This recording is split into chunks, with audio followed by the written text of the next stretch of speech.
Hello and welcome to the Bottom Up Skills Podcast.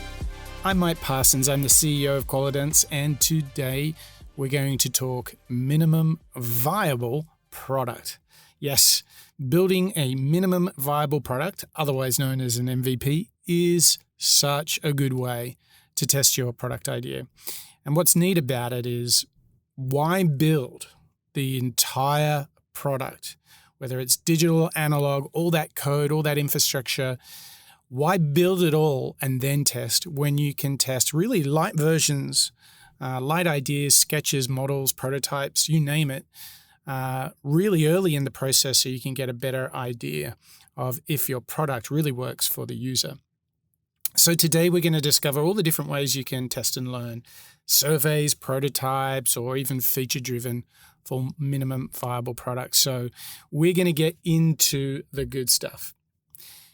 Now, the first thing I want to say here is some really hardcore lean startup folks would not always want to do surveys and interviews, but frankly, I really like them to kind of set the scene and to get you kind of comfortable with the market that you're going in, the segment, your customers, and so forth.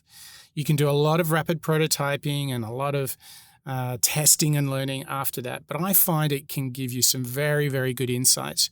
So I'm stretching this concept of what can be the minimum viable product to include surveys and interviews. But of course, we're going to talk about some prototyping, and of course, we'll get into some MVPs. So I'm going to break down each three types that I've just bucketed for you, and we're going to get into them, and hopefully this gives you some inspiration about how to test your next product idea. Okay, let's talk about surveys and interviews and how they can help you test your product idea. Now, you might hear these formally talked about in terms of quantitative and qualitative research. All they're really talking about is a survey, which is quant, and qual, that's the interview. And you're looking at either doing surveys or user interviews. And I want to share with you just a couple of really cool tips and tricks that I've learned throughout the years and some best practices to help you get the most out of testing your idea. Without a doubt, if you're going to do a survey, one of the most important things is your screener. And I love to use a screener as a way to create a segmentation of my audience, of my customer, my user. So let's just take this idea that we want to develop a new app for getting podcasts onto a smartphone. I would have a screener that starts the survey asking them a couple of different ways to describe themselves. And this will help me understand not only some usage insights, but it might give me a little bit of a sense of which segment of all of the podcast listeners and users might be a market for my product. So I would have something like on the survey, first question is, which best describes your podcast usage? I'm hooked. I like podcasts. I've listened to a few shows. Or lastly, pod what? And obviously you can expand upon these and give more context.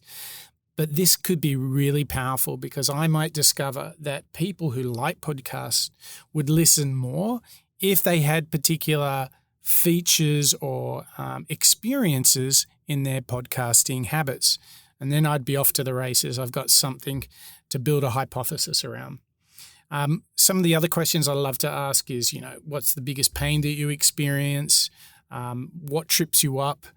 And in a second round of surveys and interviews, you might start getting into asking people to evaluate an idea or a visual asset that is almost a poster, if you will, for the given product, a solution that you want to build. And you ask them to rate it out of a scale of 10. 10 being amazing, 1 being not so crash hot.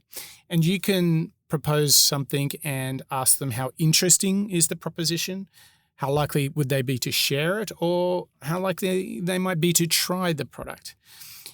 What's really interesting, these are all very good early indicators of whether you're onto something with your product. So there you go.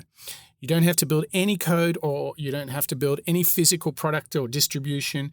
you can just get in front of users either through a survey or interview. You can ask some of these questions and you're actually already starting to test your product. Now, let's say that goes very well and you're pretty excited from your interview and or your survey. And now you want to build a lightweight prototype. And this is really going to help you see if you've got problem solution fit. And you might have a product demo. This was famously done by the guys at Dropbox. They just made a video of their product and so many people liked it, they then decided to build it. Or you might get into bringing the experience to life through different, what we call versions of minimum viable product. You could have, you could crowdfund it. So just think about Kickstarter. You can put it up there. The product's not built. You might have a picture or profile, prototype that you show. Or you might get in front of real users. And frankly, this is some of the best stuff where you do what we call either a concierge MVP or Wizard of Oz. The concierge one I want to focus on because that's actually what Zappos did. When they launched, they actually needed to test whether people would even buy shoes online. So what they did is they made a website and they only fulfilled orders if someone actually purchased and they had no stock, and then they would run down the road, buy the shoes and send it. Well, pretty soon they got so much response that they actually validated their hypothesis through their MVP. And then through that, they were ready to take it to the moon. So this is the second bucket. This is the rapid prototyping. We've got a whole masterclass on rapid prototyping. So if you're interested in that, head over to bottomup.io and you can sign up for the free masterclass there. Now, the last bucket is building a feature-driven MVP. And the reason I say that's different to a concierge or Wizard of Oz MVP is you're really moving into to test a new level of user experience.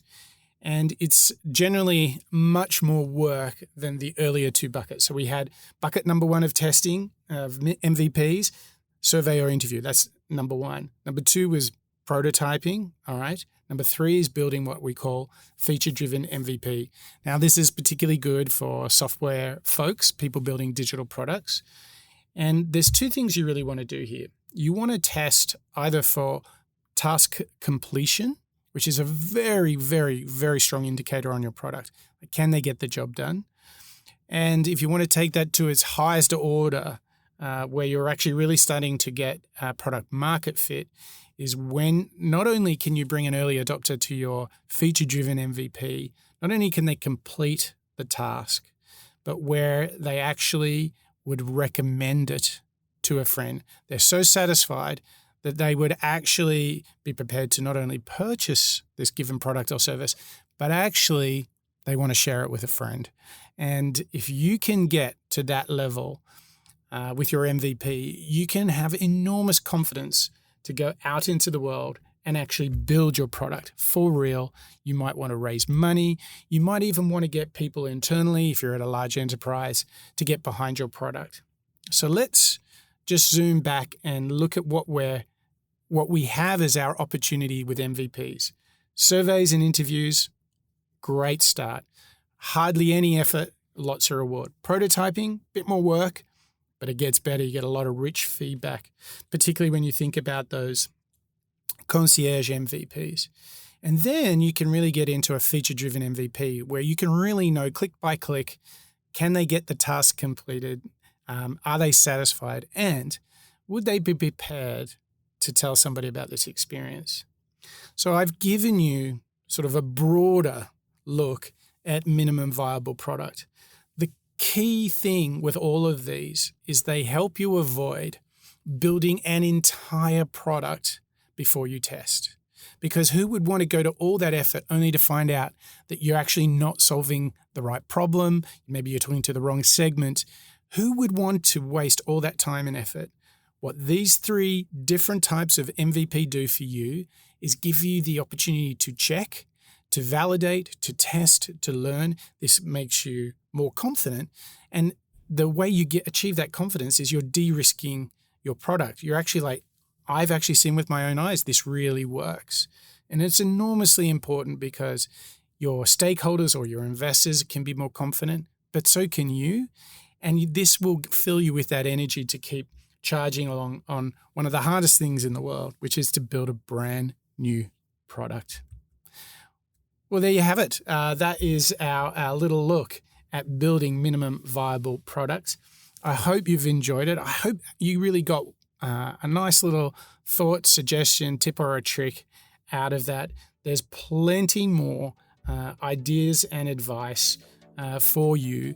And you just head over to bottomup.io and you can get all sorts of free masterclasses, all sorts of goodies to help you build a great product. All right. Thanks for listening to the Bottom Up Skills podcast. That's a wrap.